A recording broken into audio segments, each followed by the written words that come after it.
জুলাই শহীদ স্মৃতি ফাউন্ডেশনের দায়িত্ব ছেড়েছেন বৈষম্য বিরোধী ছাত্র আন্দোলনের অন্যতম সমন্বয়ক সার্জিস আলম। বুধবার সকালে নিজ ফেসবুক প্রোফাইলে দেওয়া এক পোস্টে এ তথ্য জানান তিনি। ফেসবুক পোস্টে তিনি লিখেছেন, জুলাই শহীদ স্মৃতি ফাউন্ডেশনের সাধারণ সম্পাদকের দায়িত্বে আমি নেই।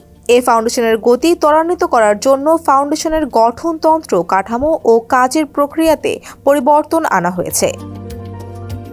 এখন থেকে এক্সিকিউটিভ কমিটি পুরো অফিসের সার্বিক বিষয় পরিচালনার দায়িত্ব পালন করবে। চিফ এক্সিকিউটিভ অফিসার সেখানে অফিসের প্রধান হিসেবে দায়িত্ব পালন করবে। মীর মাহবুবুর রহমান স্নিগ্ধ বর্তমানে সিইও হিসেবে দায়িত্ব পালন করছে।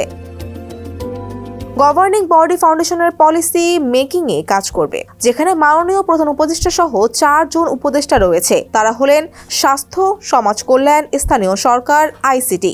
সাধারণ সম্পাদক নামে কোনো পদ এখন নেই। এই ফাউন্ডেশন প্রথম আর্থিক সহযোগিতা শুরু করে 1 অক্টোবর।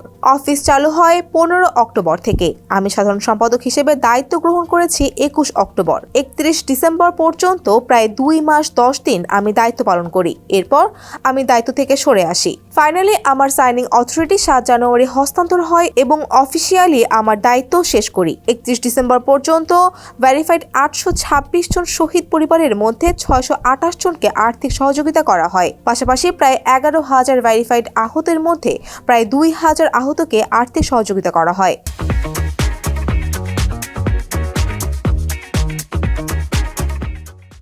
যতদিন পর্যন্ত আমি আমার সর্বোচ্চ সময় ফাউন্ডেশনে দিতে পেরেছি, ততদিন আমি দায়িত্ব পালন করেছি। যখন মনে হয়েছে এখন থেকে ফাউন্ডেশনের প্রয়োজনীয় সময় দেওয়া আমার জন্য সম্ভব নয়, তখন আমি দায়িত্ব থেকে সরে এসেছি। আমার কাছে নিজের সীমাবদ্ধতা অ্যাড্রেস করা এবং সে অনুযায়ী দায়িত্ব গ্রহণ বা ত্যাগ করা কোনো দুর্বলতা নয়, বরং এটাতে সৎ সাহস লাগে। আমি চেষ্টা করেছি আমার চেয়ারের দায়িত্বের সঙ্গে সৎ থাকতে।